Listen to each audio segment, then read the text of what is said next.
and people know it's there. My dad knows it's there. My mother-in-law's boyfriend knows it's there, but they're not on Twitter, so they don't even know LIV teed off. Mayo Experience. Mayo Experience. Mayo Experience. Mayo Experience. Experience. Welcome to the Pat Mayo Experience, presented by Underdog Fantasy. Code Mayo at Underdog Fantasy right now. Get you a deposit bonus of up to $250, and using code Mayo will get you in that Tambo draw, which we're all wishing Tambo well. He will not be in studio tomorrow because he is in Detroit trying to win $1 million, and you can get yourself 5% of that using code Mayo at Underdog Fantasy right now. And you can do it by rating and reviewing and subbing to the Pat Mayo Experience audio podcast as well, Apple and Spotify. Geoff Fienberg on the line with me right now. Sir, the Custys were released yesterday.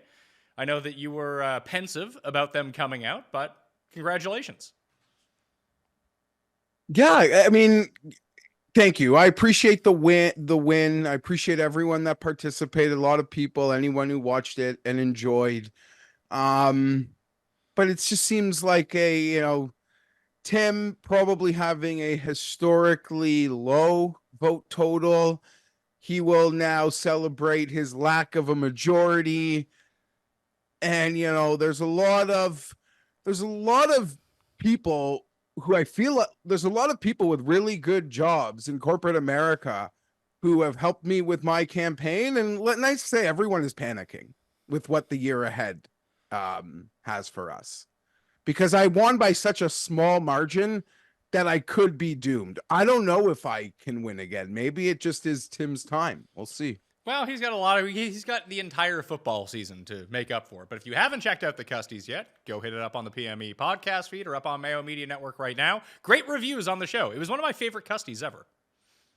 Yeah, I thought it was great. The in memoriam, the impressions, all of it. Great times. It was, just even the first cut up you gave of him dipping his Oreos, like for people to see that, I don't know. I feel like people actually don't judge him hard enough and judge me too hard. Well, someone even pointed out, someone added me on X at the PME yesterday that sometimes he says things that are so insane we don't even react to it because we just expect it. And that's kind of the malaise has set in. Yes. So in some way, yeah, he gets and his things are so crazy, just okay, we'll move on to the next where, I make some controversial sports takes and it's like I am crazy. And it's crazy to think that had DeMar Hamlin not lost comeback player of the year, what the vote might have been, because clearly the vote was so close. And that was such a year-long, hyper-focused part of his campaign and maybe my craziest statements, that even though it got to a pick'em, like that didn't matter for the people. Like it seems like, because I felt I was right from October on. So we'll see. I just like to let people know, I said it before, I got way more to lose here than Tim. That's all. I got way more to lose, I think. But I'm already nervous. I was nervous before you revealed the winners in real time for last year, and I'm already nervous for the year ahead, which is probably like, why are you being so nervous? Just don't be insane. Try to be normal. Can't help it. I don't know if it will matter. I honestly don't know if it will matter. It kind of feels like there's a movement, and I don't know if I can stop it. I've been advised that it could be in my best interest, Pat, to literally just embrace it. Well, I can tell you, I'm not tied to this campaign either way, yours or Tim's, or because I'm off the ballot now after years of just getting 1% of the vote. Take me off that. But the more you kind of stress like, woe is me, I'm going to lose, the more people are going to vote for you. Yeah, maybe. We'll see. It's still early. This is still like just post-reaction, like immediate day after feelings in some way. So there, like you said, there is a lot to change, but maybe I've just got to come out here and eat a hot dog from the middle or something. I don't know. Like, well, yeah, you need to set the bar so high at some point that everything else you do just fails in comparison to it. Maybe that's the move. Maybe we'll see. I do it naturally. Yeah, football. Like if the Jets start 3-0, that would be great. But I'll also have my own freakouts, So sometimes that can wash itself. Okay, well, as apologies for the delay on the show, mainly because I was away. I was in London for the past 4 days. We released the Custys yesterday. And one travel tip for people out there, if you can do it, even if you have an allotted amount of time off, cut your trip off a day short and then take a day off after you get back, especially if it's a long trip. I was in no shape to do anything content-wise yesterday. I was just in a zone and I had zero energy. The jet lag will get you. Traveling kills me. I'm delicate. Even a small flight to Florida, I'm like, oh, okay, my day's over. So that's where I was. I told people on the amount of people that messaged me being like, oh, I listen every week. Where's the show today? I was like, I'm pretty sure it's the first thing I said last week. The show wouldn't be coming out until Tuesday this week, but here we are. And I got to meet up with Jack Humphreys and Tom Jacobs. We watched the England Euro game together when they drew with Denmark. And I got so drunk, I had to go back to the hotel and pass out. That's doing it right. Just really embracing the whole pub culture. I felt fine for 2 hours, and then I finally stood up, and I was like, nope, that is the end of me. I slept for 15 hours. Happens to the best of us. Yeah, I'm not in my drinking phase as I once. I try to get back into it every now and then. Just be like, yeah, I'll drink like I was when I was 22. Just can't do it anymore. Just kills me. Total lightweight. And then you add in a bit of summer heat. It feels like at the holiday parties, you're just pounding back food and it's cold. I don't know. You're not hanging out outdoors, roasting in the sun. In the summertime, it's just, I don't know. You'd think I'm a 19-year-old girl. With how quickly I can get got. Well, the move sometimes. is, for a while, I was just drinking vodka and waters, and I was just drinking hard lager at this place and pounding them back. But having the water with the vodka really does help you even out. It keeps you hydrated as you go through it, which really does make a difference, at least the next day. Yeah, that's a real pro move. That's a real pro move. That's even I'm not making, I know you well enough to know we're not even down that road, but I also feel that's, my buddy who's heavy into drinking tried to hide the drink in a bit, he's vodka waters. It is a good way. You can put that in a water bottle. People don't even know what's going on. You want to talk about a real problem? My old roommate from college, he finally got a DUI.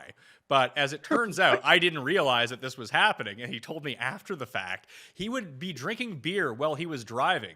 But he took our can opener and took an empty Coke can, took the top of the Coke can off and used it as a koozie or cozy or whatever the hell they call it, and put his beer into it. So it looked like he was always just driving around with a can of Coke. It's that's nuts. Yeah. The ingenuity of someone in for people who you have the degenerate issues, but the high level thought that you can work with also. We've all been there, buddies MacGyver, Billy's out of nothing in the forest, because the boys need to get off and someone forgot something. I don't know, buddy, how do you figure that out? You do nothing. I guess that's how. Yeah, and this is what you spend your time thinking about, how to hide your crippling addiction. He's fine now, though. He went to rehab. He got himself clean, and he's good to go at this point. So shout out to him if he's watching. Hopefully you're not back doing that same thing. Okay, travel. Actually, no. London weather? I apparently, it's super shit weather all the time. It was fantastic. Every day I was there, it was 80 degrees and sunny. Beautiful city. Fantastic. You went there real life, not just on Google Street View. That's true. I got to walk around the streets. It was nice. Yeah, I'd love to go. I've never been. It's on there's not many places I'd really care to visit outside of North America, but I'd like to go to London. Well, the one thing is, once you start going to all the major cities, no matter where it is worldwide, I suppose if you went to Asia, it would be completely different. But there's not really that much that distinguishes, the architecture and the people obviously do distinguish it. But big cities are big cities. Yeah, Toronto's not New York. it's probably more like Chicago than anything. But like if you've been to Toronto, you can navigate around New York City. Like when I went to Berlin, it was a lot like New York and Toronto and Chicago. Like LA is a little bit different in that way, but like major hubs, I felt like London and Paris were kind of the same way as well. They all have their specific culture, but the cities themselves are very similar in a way. Like you get the same sort of vibe when you go to them. And I'm sure people from both those cities be like, you're nuts. But as a traveler, I could see how that makes sense. Like I go to cities, I'd like to go somewhere like that old. You know, when you travel around North America, like nothing is that old. Come to Halifax. You know? Oh, yeah, fair enough. Real old here. You go to Quebec City, real old. Yeah. Boston, that is that way too. Yeah, I've been Boston felt like walking around Quebec City a bit to me, actually, just in how the streets felt. But anyway, that's the review of my trip. London, good times.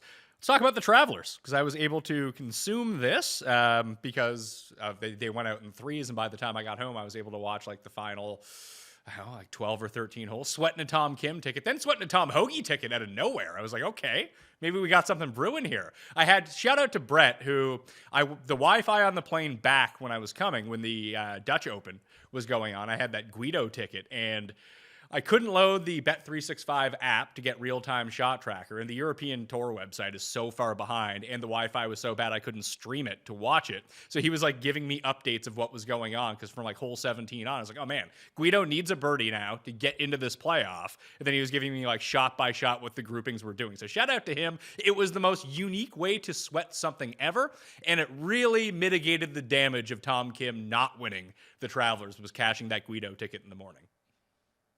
shout out to the Guido gang. I know there's a lot of you. You know, you're like a most of the time rider, Pat. There's like full-time Guido riders. So. I've got in at the right time. I don't know how that works out, because it's not like I bet Guido every week. Like Luke. My Luke list is like what Guido is with Sky. Like he just bets Guido all the time. Yeah, but he's still there. You gave up on Luke list at some point, despite getting the win. After he won, I was like, I'm out. That's it for me. That's good enough. And he did end up getting another win, as it turned out. But I've hit 3 of the Guido winners. I hit him in France. I hit him this week, and I hit him the time before. And like I probably bet Guido like 10 times in my life. He might be the most profitable person I've ever bet on. Maybe you'll have to bet him in Paris. I was thinking about it because it's the same course where he already won. Although I've come to the conclusion that Tommy Fleetwood is most definitely winning the gold medal at the Olympics, and that he'll never win in America. I agree. I mean, that's just my narrative that I'm already thinking about, as a tweet came out yesterday, him, you know, being thankful to be on the team. And I believe that field is totally set. But yeah, shout out to the Guido gang. I don't know how deep, like I got a couple thoughts. I got a couple things I need to say about the Travelers. I don't know how in depth we got to go. Like being on Tuesday, I feel like a lot of it's just probably been. Yeah, but I saw you having like a meltdown on Twitter about how people losing in a playoff is not as bad as the playoff that you lost in, or other tournaments that you lost in. Okay. People can be bummed that they lost a bet, Jeff. It's okay. No, that's not okay. So people are totally misinterpreting my tweet. Well, maybe you need to be more clear. Sure, the context is king, and Twitter can be difficult. Not every time you want to put one of those like emojis, you know, like. Yeah. Anyhow, my point being, like everyone, I've gotten by Scheffler. Like clearly, I got on Sunday by Scheffler. We all have them. I think I have at least 3, maybe more.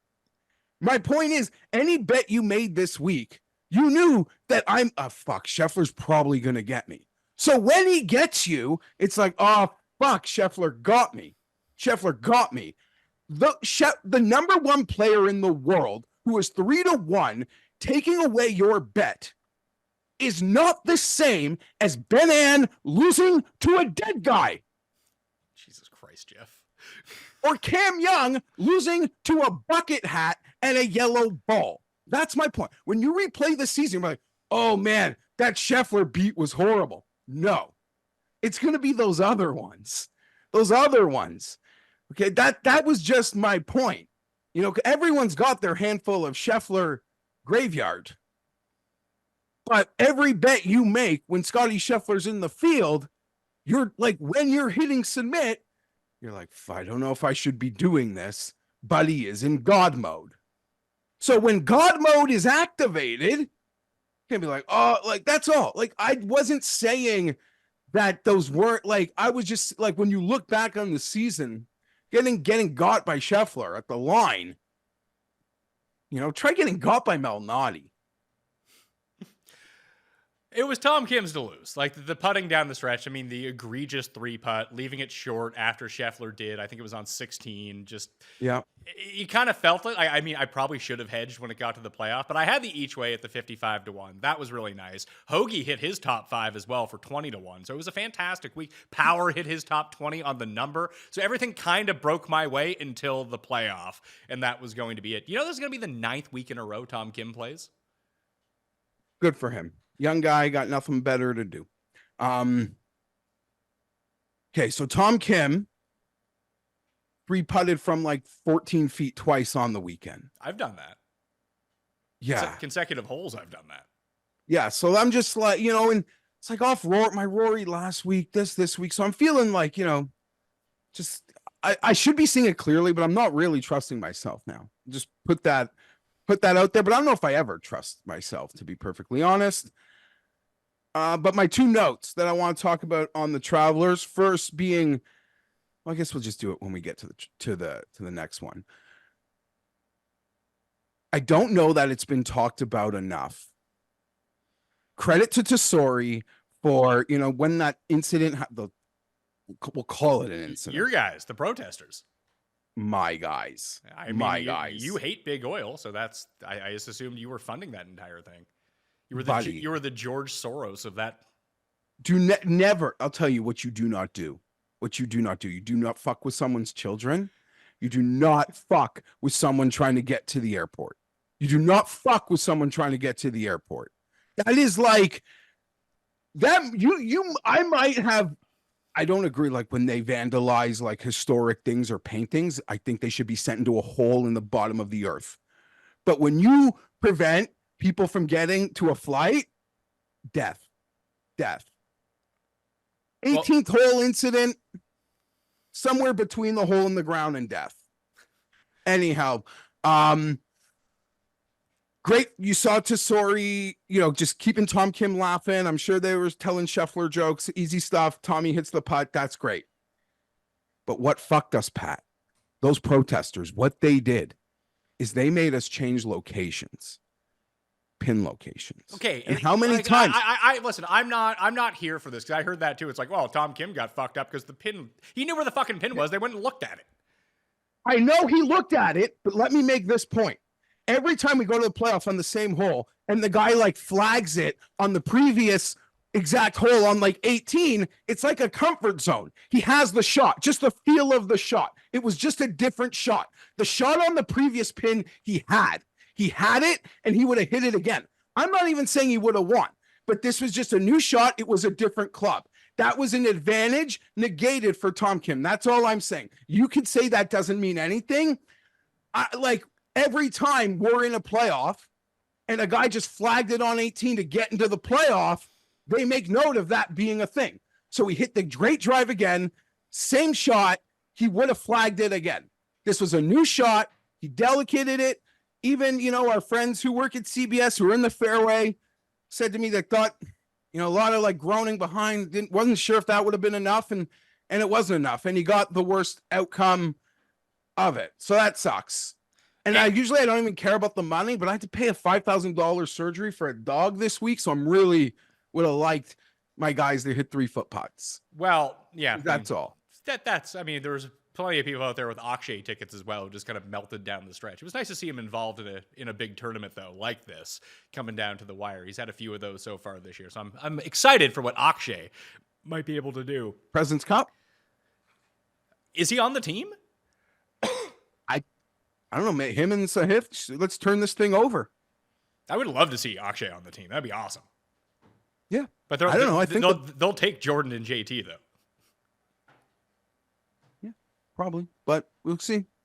I mean, stars aren't being stars, so there's turnover again maybe coming. Yeah, maybe. I mean, I would like to see that new blood in there, and maybe just guys with no experience whatsoever, although they might be better players, might actually give the internationals like I wouldn't even say a fighting chance, but a little glimmer of hope at least.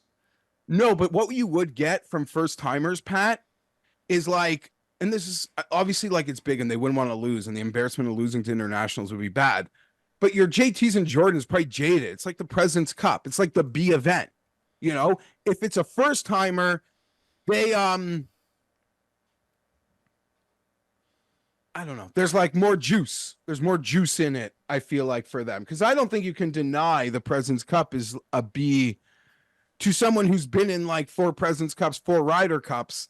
It's like it's the I don't know. I don't, you know what I'm trying to say. It's like a tune-up. It's like the week 0 games in college football for it's the like it's like light. It's like the light version. It's like the Michelob Light of what the contest is. You know, it's like I'm saying we're going to Niagara Falls, and you're like, okay, and the President's Cup, that's President's Cup. Vegas is the Ryder Cup. Like, fuck, Niagara Falls sucks. The thing that sucked about what really did Tom Kim is he had that breeze behind him, and then it kind of stopped right before he hit his shot, and he didn't adjust to it. That's what happened. He thought that ball would carry a little bit more, and just the wind never hit it, and then he got fucked. But his slow play, oh my God, man. And it wasn't ever a problem, but it seems to have become a problem. And I can talk through this because I ended up becoming, like 2 years ago, I was starting to get like so shook over the ball and like just everything running through my mind that I would like freeze every time I got over an iron shot. So I can empathize with that. But you can play your way out of that. He does need to speed it up though, because it's bad. Yeah, it was really bad. It was noticeable. The announcers are being subtle. They didn't quite give him the Brian Harman U.S. Open coverage pan to a turtle walking around on the lawn or something. They didn't quite do that to him. They don't throw that shade at CBS, but it was egregious. It was bad. Tesori's got to fix that. I'm amazed he can still hit such good shots. Like, he's over the ball so long. You're like, don't you have to like back off now? Like that. I don't know how you do that. I guess he just gets really zoned in. He needs that time to get comfortable. But I saw dumb harder. I saw people like giving TPC River Highlands a ton of shit because it was so easy again. One of the things, like, I don't mind an easy course, especially after like a run of pretty hard courses. Like, you need to mix these in to appreciate the other ones. But I will give this one credit. It's a lot like Heritage. It's an easy course, but it always gives us a finish. It's either a playoff or a one-shot win. Like, it comes down to the wire. Like, honestly, sometimes that's all I care about.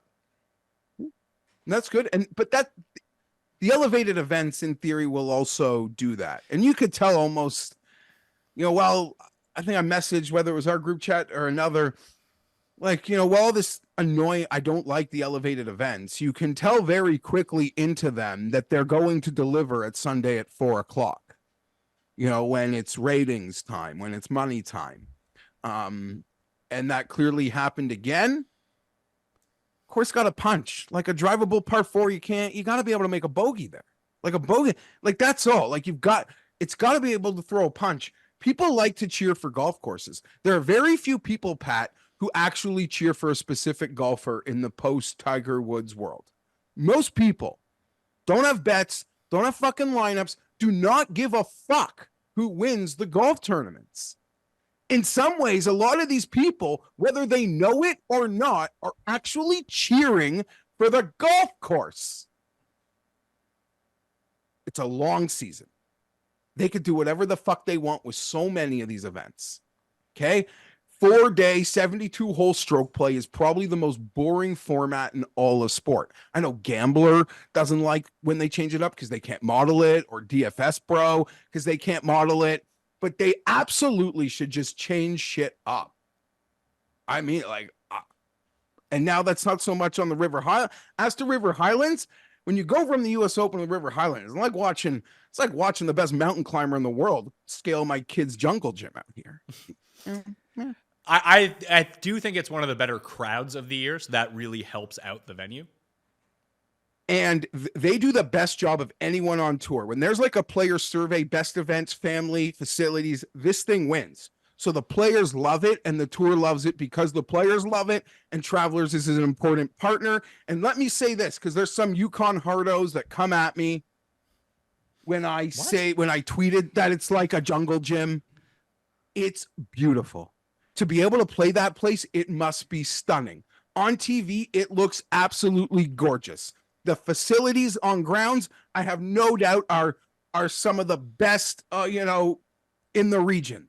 Like, what an incredible golf course. Sometimes when you put the best players in the world, I need to see like I need to see, and I know a lot of the best players in the world can absorb the punch, but I need to know that the punch is there. The same way when the Chargers are lining up playing ball this fall, we're probably going to run the ball a lot. And that's going to annoy fantasy bros. But I need to do something that that I know, that my ability to go over your head is there at all times. At all times. So it's just got to be there. It's got to be there. And yeah, a lot of the best players will absorb it, but of course without a punch. And it's not anyone's fault other than the money-hungry manufacturers and the tours putting their heads in the sand, letting us get to the point where these great facilities are meh.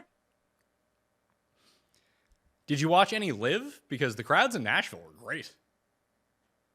Not as much as I would have liked. I forgot to bet it, so I just ended up cheering against Thomas Peters. And once he had a bad first day, I didn't have to, worry that you'd find me near a ledge. But no, yeah, they look great. Bryson, doing his thing. That's great. That's a lovely sign. And I know you've spoken about it with other people, Pat, but there are so many parts of North America of the world that are just hungry for professional golf, that would love to see great players come to their town. I don't remember, you asked, they need to come to Western Canada because people would absolutely die to just watch high level golf out there, and it would be supported. I don't have a doubt about it. You can make the oil jokes or what, I don't mean jokes, how, they'd be very welcome in oil favorable parts of Canada out west, but there are a lot of regions that the PGA has ignored, and you bring, even a field worse than what they bring. I don't see how it wouldn't get supported. And it's, in some ways, it would be nice to see the upcoming stateside events have that sort of feel like it's gaining some traction.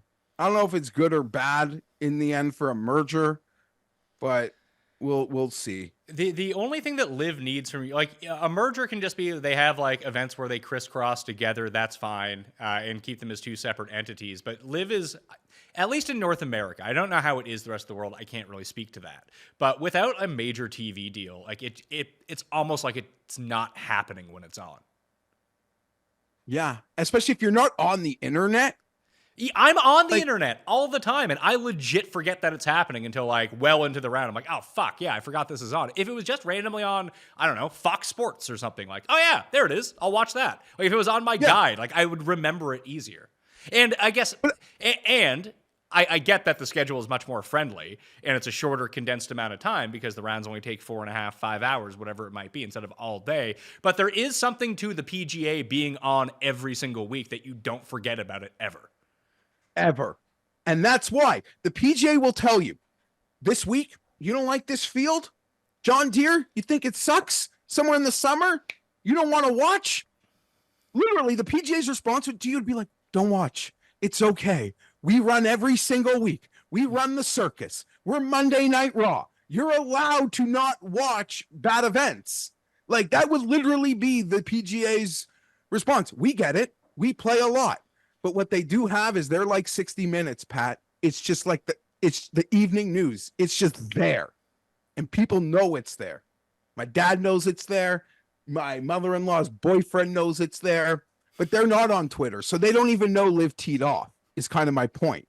They don't even know that it teed off at all.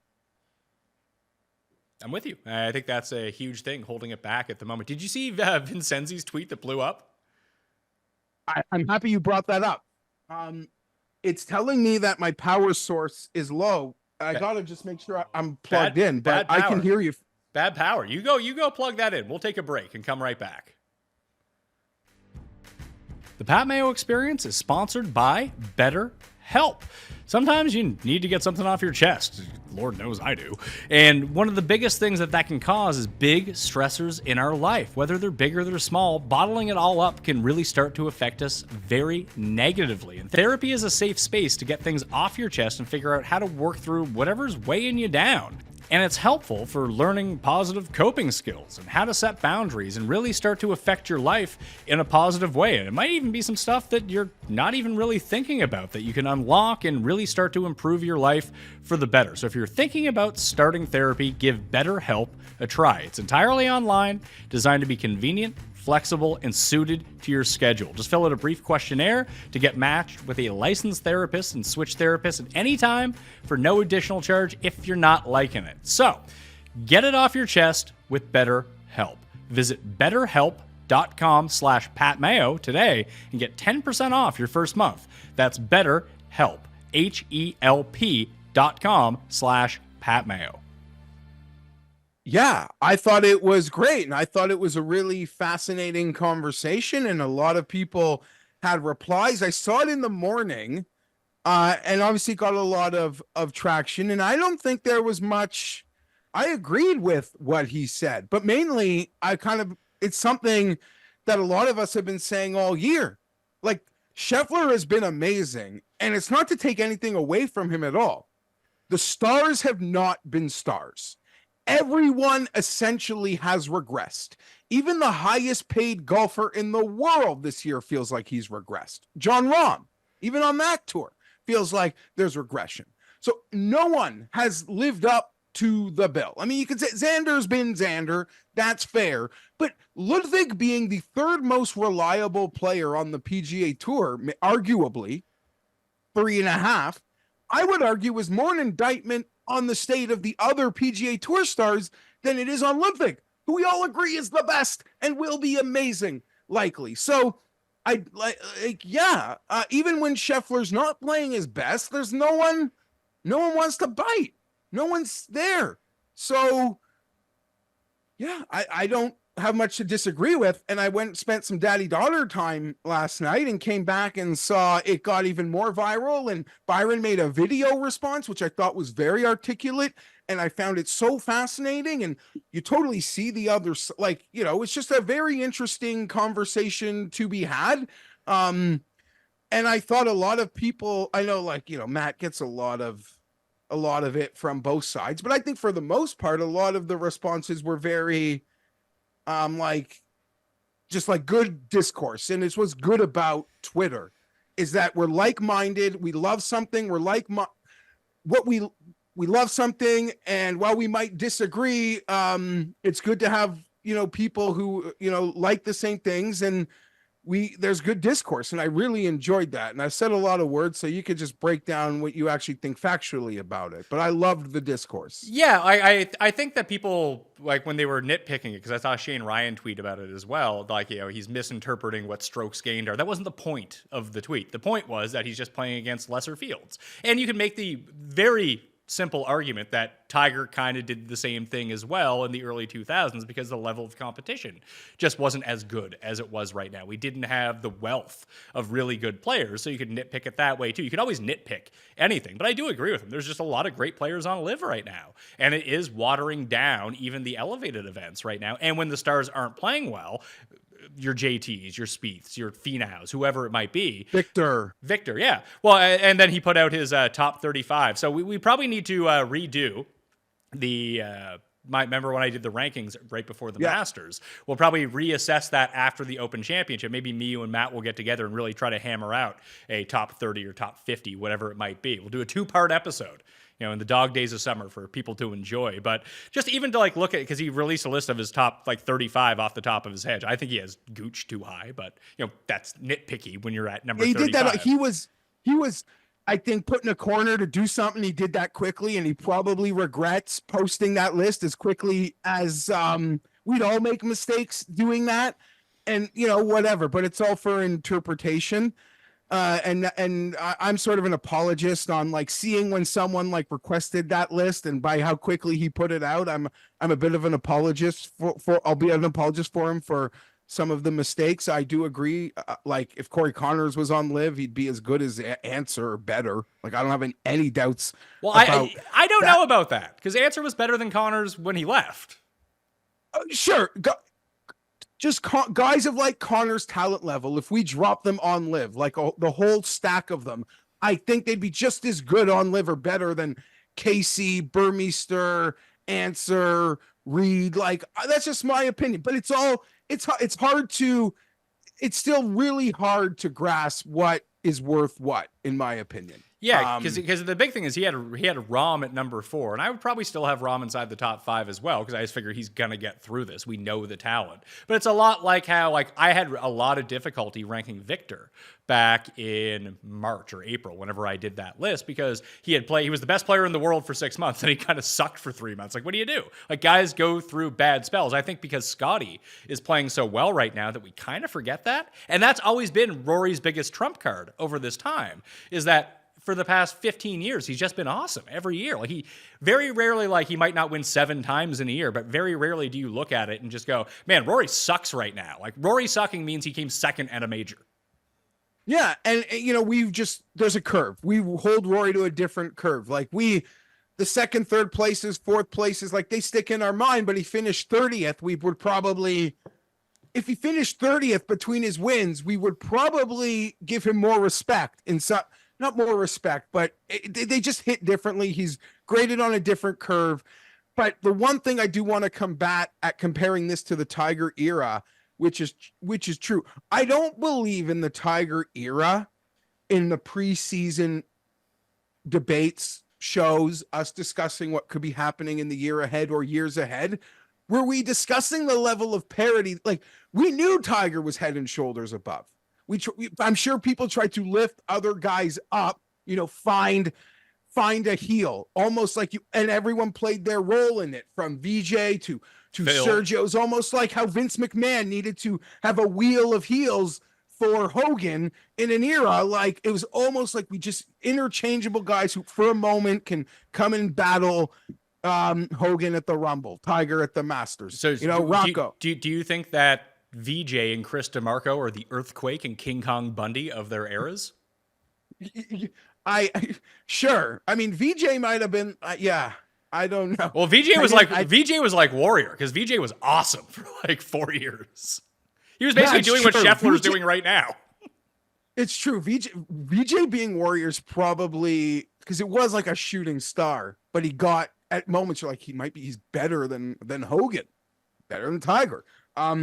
But I guess my point being is, at least from my POV, Pat, like, yes, Scheffler last year has showed that he's probably best in the world, but I thought we were in this era of great parity, and maybe even before LIV Talk Rom, we'd do these shows and be like, it's so great. Like, it's just interchangeable. Feels like there's 4 or 5 guys and they can all go from best in the world or the 5th best in the world. And like, it just felt like no one would be able to do what he's doing, because we felt it's all so tight. And whether he got better and everyone got stagnated or regressed in some ways, it's just marvelous. But I'd be honest, in like the range of outcomes, like, I knew Scheffler was good, but I thought we were in an era of parity. And people would fight back to say the majors are all that matters, and we've played 3 of them. He's won 1. If he doesn't win the next, one major, like, you're a great player, you're number 1 in the world, but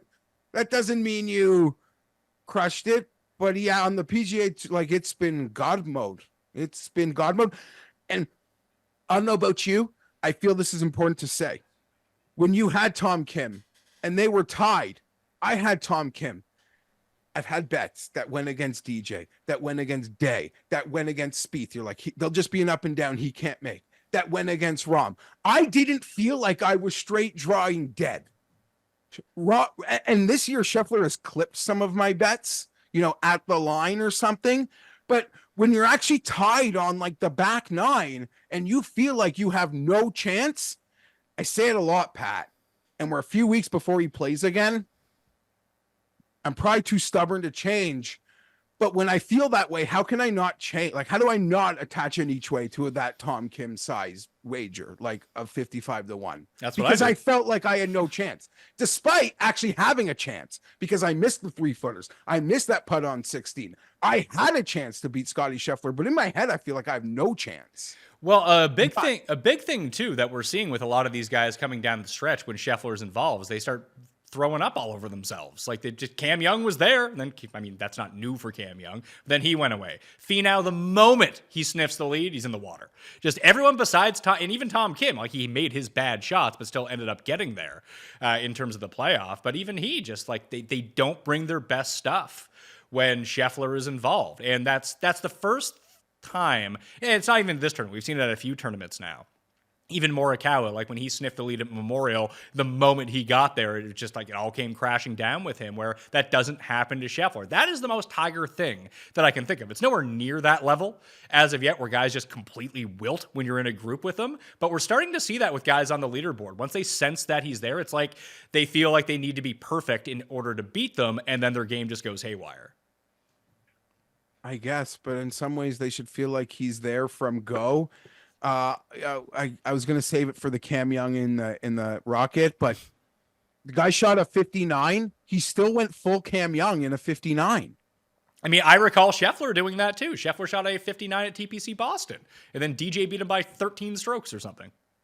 But I mean, like, he didn't hit. He shot 29 on the front on Saturday. He didn't get the par 5. He didn't get any of the par 5s on Sunday. Like, even in playing his best golf in what feels like a long time, and I'm a pretty big Cam Young fan, been off him for a bit, wouldn't missed 100. That'd have been kicking the nuts. He's like even in his best, he still went full Cam Young, which made me giggle. That's all. Well, we don't need to talk about any of the top players in the world this week for the Rocket Mortgage Classic, and we got Wheel of Losers week. Even at the top of the board, when we look at it in Detroit, Tom Kim is the favorite at 12-1. Cam Young is 16. Min Woo is 20-1. Akshay is 22. Jaeger is 25. McNeely's 28. Noren's 28. Zalatoris, Pendrith, and Mitchell are all 30-1. And these are not guys who are in that conversation of the best players in the world.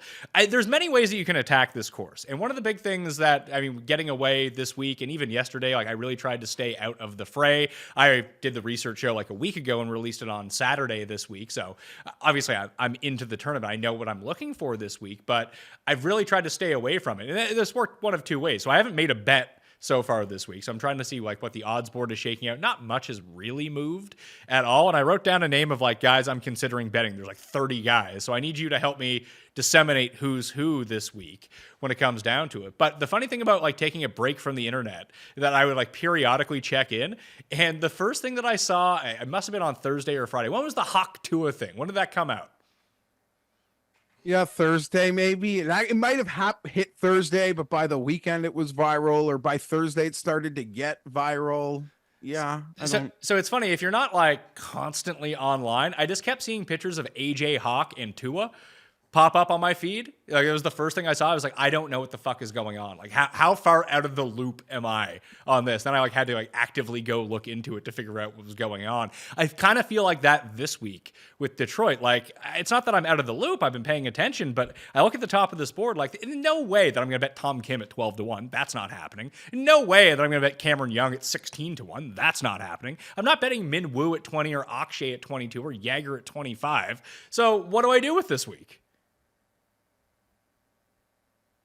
Well, I did bet Minwoo at 22. Okay. And I did bet Steven Jaeger at 35. 35 is a better number. 25 is a no-fly zone for me. Like, everything points to Cam Young. There's the Valspar crossover. You see the week that he's coming off. This seems like a field that he can beat up on.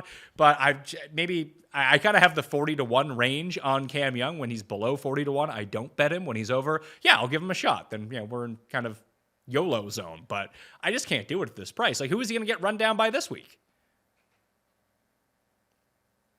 I will. Okay. I love Cam Young, and I've gone with him in some of these weaker field, these weaker field events. I bet him at Honda, probably 30. I bet him at Valspar, probably 30. I bet him at I bet him at Valspar as well. I don't want to go to 16 at a winning score of 24 under.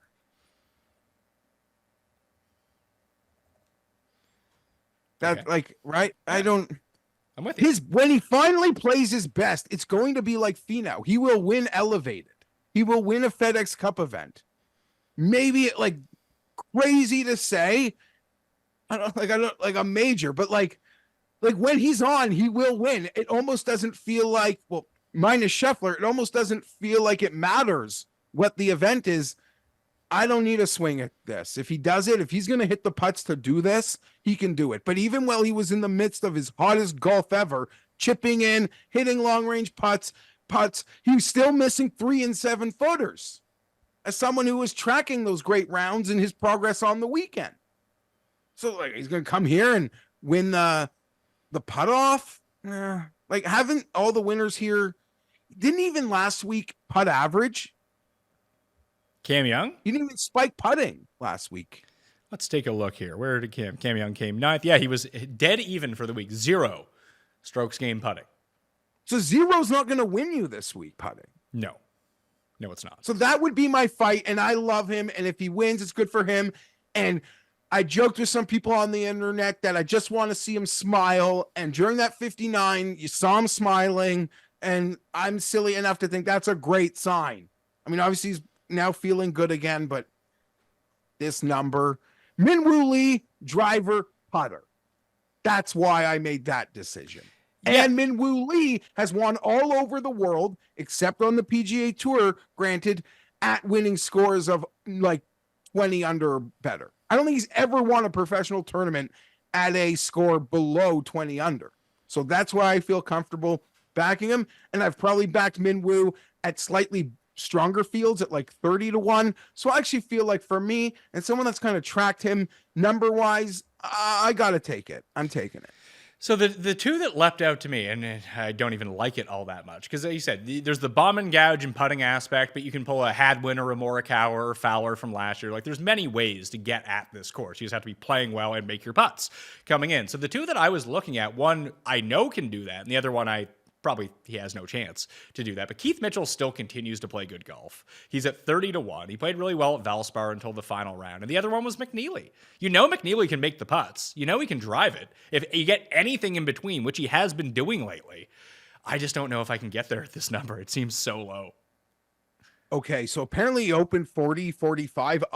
Even us not doing a show, like I didn't get that. I missed that, and maybe I would have hit that. By the time I saw it, it was like 30, 33, and I could get the same or better on Steven Jaeger, and I wasn't betting McNeely over Jaeger.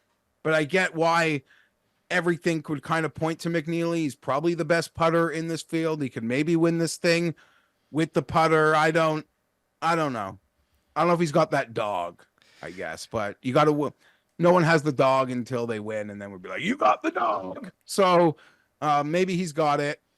I'm not. There's just I wouldn't bet McNeely over Jaeger at the same price, and there's still that. Well, so that'd be my take. So when we get to this next range, like the 30 to 100, this is really where I think I just might invest this week, like even over 100, because if we do play with a scenario that you are able to basically drive it wherever you want, make a bunch of putts, and hit your wedges really well, like that's kind of the how you can unlock this course. That's how Tony did it. That's how Bryson did it.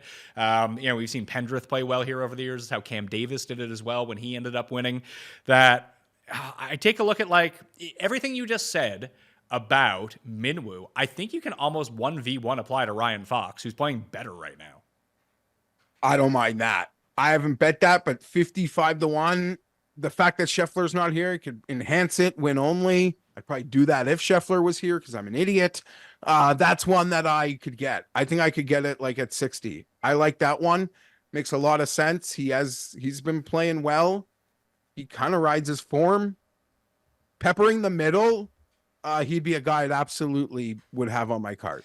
And Taylor Moore was the other one who's played well at this course. I think he has the best like per round strokes gained putting of this course. He's been bad since the PGA Championship, like actively bad. He hasn't gained strokes on approach since Valspar, where he was the defending champion. And there is a correlation between these two courses, but he's still driving the ball very, very well. The short game has kind of eluded him. The putter has turned back. Maybe he's just in a funk right now, and now is not the time to go back to him. But he just strikes me as someone who rates out well for the skills that I'm looking at this course. Fox is in better form, but Fox gets midway through Saturday and absolutely wilts every single week.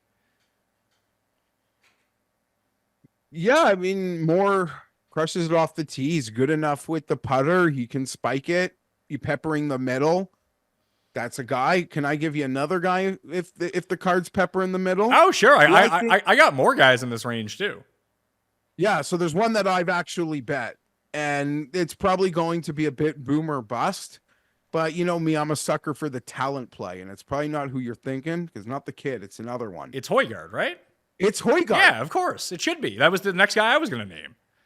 Yeah, you know, I'm always here for the ceiling. Anyone who's going to win, they're going to probably play to their ceiling, and I believe his ceiling is a lot higher than or his ceiling's as high as the guys whose odds are half of his. That's my opinion. His driver can get wonky, but it's very generous here. It's very generous here, so I feel like that can. I have a very disturbing ringing in my ear, and I'm not wearing headphones. And if that continued for another 3 seconds, I'd probably be going to the doctor. The friendly fairways. So I think the thing that can hold him back might not be a problem here. And if he sucks and misses the cut, I'll swallow it. But I'm expecting him to show up. Yeah, I'm with you on him. I think he has the right skill set for this place. And just when you see the places where he's played well, like Torrey so far this year, he didn't play well in Mexico, but that's another just bang it and go type course. I think Craig Ranch is another one that you can look at where Pendrith ended up winning, where you just kind of spray it all around, which leads me to so other guys like Matt Wallace is in this range. He was actually pretty good at the Dutch Open. He was one of the favorites over there. Ben Griffin, I took a quick look at. I don't like his odds, but why are we not going to Jake Knapp here? Shouldn't he be really good? You'd think, right? Like, I'm not playing him. I'm going to be so upset, though. He's 110 to 1.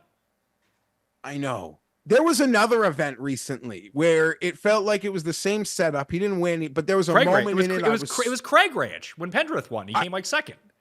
I was so mad at myself because, you're just like, yeah, the ball, like everything I said, and he is the poor man's version of it at a great price, and I didn't play it, and I was so mad. Obviously, he didn't win, so that's like you watch golf, you bet golf, like there are these moments where you just find yourself cheering against guys because you wanted to bet them or thought about betting them but didn't, and then the second the tournament starts, you hate them, like until they show they're not going to win, and like, okay, do whatever you want. Sorry, I'm mentally weak like that. So the other guys that I got right now, just looking at some crossover courses and like what my stats are telling me, it could be a week for Novak Nation at 110 to 1. He's playing some excellent golf again.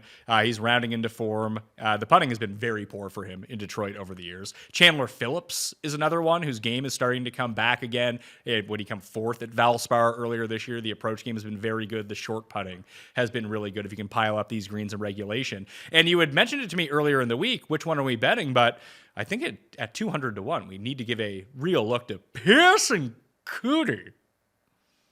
Yeah, I wasn't sure which was the one that'd be the course fit here for you. So, well, Pearson's just playing well. Crazy Carl is another one that you could potentially look at, I think. Lee Hodges, who was like the darling 2 weeks ago, and then he played like the U.S. Open in elevated events and sucked. It's like, all right, no big deal. I think Hodges and Pendrith might have had the biggest number crashing. Mav might have been in that also. Let me toss a couple of bombs at you that I could be swimming around. Okay, last week I said that there's a good chance, I don't care what number the books give, I will bet Thor Bjornsson just because I like that doing that. No, I'm not doing that. I still might do it. But what I might do is bet Thor Bjorn. Yeah, I'd rather bet Michael Thorbjornsen. Who is quietly been coming. I don't know. I just don't mind it. The putting has been hot. The approach. This field is so shit. People have notified me. It's not a bet I think I'm ready to make that Daniel Berger is actually hitting the ball better.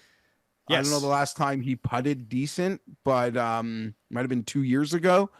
But he's hitting the ball better, so that's like, I'm just happy to hear that. And one more for you here. Toasty. I gave a look to Toasty as well. I just don't know what to do with him.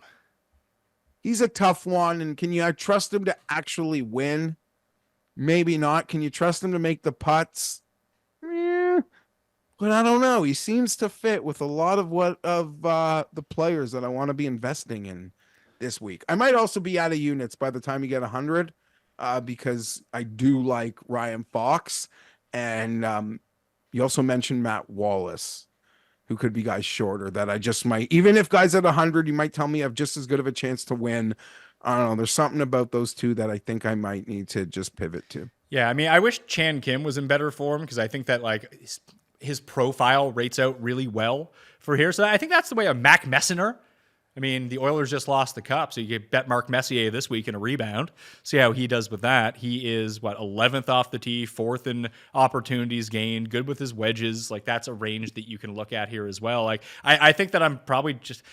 I got to make a decision on Mav because I could see Mav playing really well or Keith playing really well. This is just the week the putter works for him because his ball striking just... Doesn't he seem like the guy who's played the best of this tier of players who hasn't won yet this year? Mav? Keith Mitchell. Yeah.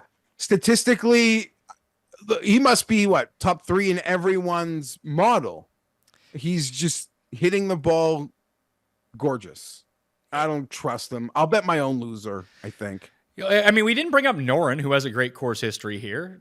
Like Aaron Rye should be pretty good here. Like he's another one who's just been amazing tee to green every single week and just doesn't make any putts. Maybe he's saving it all for the Scottish Open again. I don't know, but he's up at 30-1. I just don't know if Davis Thompson's playing good golf right now. But obviously Bobby Mack won in Canada. These are going to be very similar greens this week, and he was okay last week at Travelers. He's at 35. Svensson was okay. Raza hit that. The best bet show last week was a print fest, by the way. We got a 6-1. Raza hit the 6-1 is now the highest on the best bet show. Low Canadian last week. I think overall we went 6 of 9 on all the bets, and only one had a minus in front of it. Everything else was plus money, so that was always nice to see. I just don't know where to go with this. I think if I start with Ryan Fox and he's at 50, I'll bet 7 guys. Yeah, honestly, you might be able to bet more. I had my best betting week since I hit the to make the cut parlay at the Masters last week, and I bet 6 guys total across 3 tours. Yeah, no, I'm not saying to force more. I'm saying knowing how much you probably output to the outrights and what you're probably looking to get on each guy. If you started at 50, I guess it depends, how many of those are over 100. I think you might be able to get more in there. But you mentioned a lot of guys we didn't talk about that I did look at. Last time I bet Noren, I won a bet. Botcha. And he was on my card that week. And I made a charity donation because I bet him. And I thought about doing the same. But I didn't. But yeah, Noren, Davis Thompson, looked at all of them. Rye. Just do it. Are we just shortchanging Zalatoris at 30-1, who, if this was a year ago, would be 7-1 in this field? Sure, but even if he was 7-1, you know what you'd say? You'd say, I don't want to bet Will Zalatoris if you've got to get to minus 24. Agreed. That's why I'm not betting him, but it's just funny to see him down here behind Steven Yeager. I agree, and hopefully he plays well and gets things going, and we can save the summer. But I have no interest. I would, it's crazy to think I'd rather bet Davis Thompson than him. Yeah. Probably not going to do that either. No, I'm not. I don't think I am. But if you said, who would you rather bet this week? Davis Thompson or I don't remember who we were just talking about. Willie Zizzle. Then I'd probably pick Willie Zizzle. I mean, Davis Thompson in a matchup. It's funny. You know who you could bet this week, although he might come in last place? Ricky. Well, that's Cuss one and done, so I'm not going to bet that. But okay. Doesn't this seem like a Cam Champ course? Yes. Cam Champ. I saw Vincenzi picked him. Cam Champ gained 9 strokes off the tee and 12 putting and lost everywhere else, but he won. I saw he's on Vincenzi's card, and I think it's been over a month since Vincenzi didn't have someone who came first or second place. I had Champ at the Valspar, and I think he shot 80 in the final round. But yeah, to your point, it's an outright bet. Who cares? Yeah, no, I agree with you. But he's in that zone as well. So let's try to do the quick pick. So here's who I'm going to go in on. Fox, Knapp, Højgaard, Novak, and Pearson Cootie. So those 5 will be on the card. Check out the newsletter, free down in the description to find out who else I end up going to. Because I'll talk to Raza tomorrow. He'll talk me into some loser who won't win. But other than that, I like Chandler Phillips, Ben Griffin. Maybe I will go to Keith Mitchell, Lee Hodges, Matt Wallace, Thor Bjornsson. Like all these guys are still on my mind, but I have to kind of pick and choose who I want from that group. But those are the 5 I'll go with. Okay, so I've got 4 bets in. I've bet Minwoo 22. I've bet Jaeger 35. We didn't talk about him, but the number's so short, I felt there's no point. I bet Pendrith at 50 yesterday and Højgaard. Those are the 4 bets I've made, and I'm looking to add Fox, Wallace, somewhere else, just pepper in that 50 to 70 for another soul. One and done for the week. I thought I was cruising with Xander last week. I even bet Xander last week. When Scotty wins, you kind of forget about everything else, but when everyone else is shooting 64 and 65 on a Sunday, and Xander's like 1 shot off the lead and shoots even par, not a great look. That entire pairing, Pat, they were the penultimate pairing. It was Xander, and Morikawa. They should be embarrassed for how they scored. Im got there late. Im ended up coming like 4th or something. You're right. He did put in a late charge, and you shouldn't even hold him to the same standard as the other 2. But Xander's been playing a lot of golf, a lot of great golf, but in a putter wedge fest on a Sunday, yeah. It was funny. It'd be a different conversation, I guess. Once you win the major, you don't get to like say the things that you would have said a month ago. Good for him. It's true, yeah. Good for Xander. That was true, yeah. So 1 and done picks for the week. I'll take McNeely. Actually, you know what? I'll take Mitchell. Who are you taking? I will take. Have I used Jaeger? I don't know. I don't have anything in front of me. I don't have. Okay, so I'm just gonna use Pendrith. Okay, you use Pendrith, and if you've used him already, I will let you know and get another pick from you. And Custys is taking. Yeah, I'm pretty sure Ricky. I don't know what to make of. It was a nice little Travelers, but I don't know. Ricky's number just wasn't big enough. But if they gave me something, I would have got it. I missed it. I was not on it, not even in secret. A year later, I can tell you people, I did not even have a secret Ricky Fowler bet a year ago when he won here.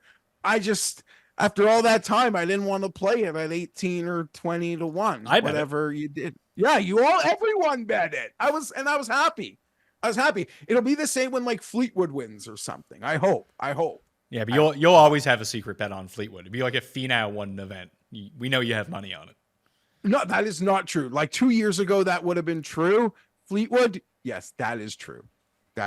Ricky had a decent week last week. He was 20th, and he gained 6 strokes putting. Yeah, he was incredible with the putter, and what are his odds? Like 40 to 1, 50 to 1? You can probably get him up to 50. Yeah, no. I'd rather bet the other Fox, Mitchell. Like I'd rather pepper them. All right, that will do it on the Pat Mayo Experience. Tomorrow, I got Raza to talk through the DraftKings picks, the final bets, the weather, and all of the update. I'll have more info in the newsletter. Code Mayo at Underdog Fantasy. Get you that deposit bonus of up to $250. Raza and I will make an entry for Thursday, and you can play in the Pat Mayo Experience Classic on Underdog right now. Draft those teams for Thursday. Rake free, 10 grand rake free, so you may as well get into that.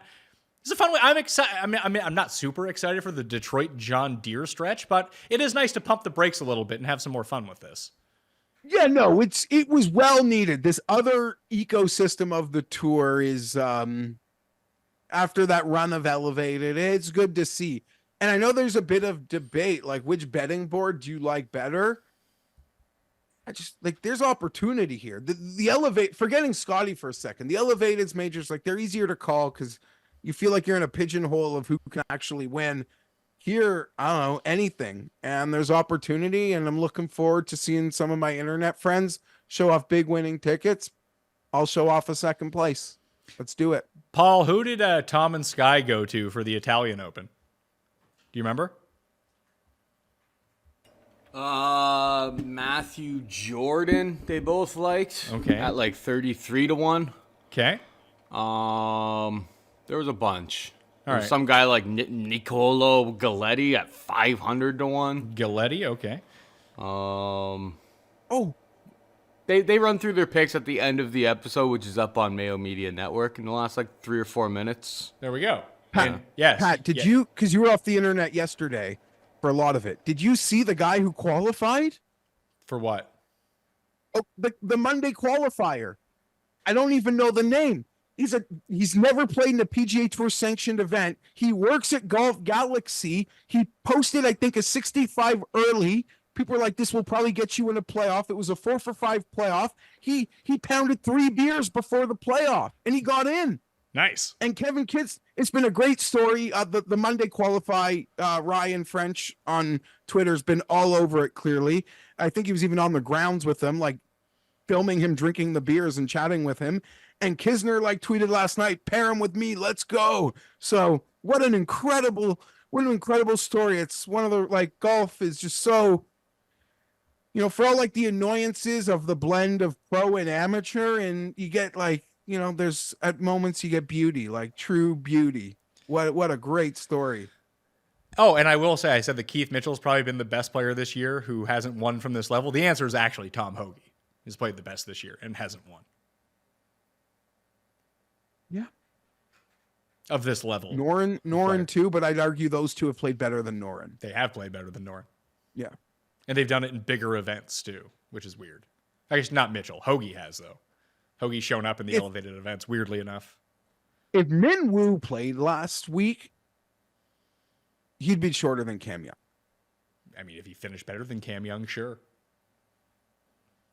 He would have destroyed the Travelers. Maybe if he destroyed any course this year, he could have qualified for a signature event. Sorry, Webb Simpson's got to play. Yeah, well, I mean, he has the Tiger lifetime exemption, I think, just in secret. Apparently so. Well, I mean, are we done with giving Adam Scott fucking exemptions into everything? Can we stop this? Yeah, all of them. The whole lot of them. And those exemptions, those unearned exemptions gave Malnati the form to win Valspar. Well, at least he won it. He didn't show up and come 70th in a 71-man field. Yeah, I know. Credit to him. He's finished dead last, it feels like, in every event since. But yeah, you're right. Scott's got to go. And I'll stand for Scott. I'll probably be wrong. I think he's a lock for President's Cup. You think that's like he's definitely on shaky ground. I was dead wrong about Finau when we did Ryder Cup a year ago, probably this time. So in being a lock, so maybe I'll be dead wrong about Scott. He's got to play better. He shot 64 on Sunday to get himself to T39, so that was nice for him. Yeah, but he wouldn't have made the cut if it was a normal week to play Sunday. This is true. Like that, and that's the funny thing about a lot of his results this year. That, like, oh yeah, he came like 30th in this field. It's like, yeah, it's a field of 60 where there's no cut. What are we talking about? It is true. When you do just stare at the grid and you can, yeah, you're right. You can rhyme them off and even look, yeah, T40, that's not bad. Like, you know, sometimes you got to grind to get through, to get the weekend. And no, he was just giving it. Yeah. All right, that will do it on the Pat Mayo Experience. Check out the Custys if you haven't. As I mentioned, I'll be back with Raza on Wednesday. Then we got football on Thursday. Lots of good things coming on the Pat Mayo Experience. So smash like, sub to the channel, and stay tuned. All right? I'm Pat Mayo. I'll see you next time. Pat Mayo Experience! Experience!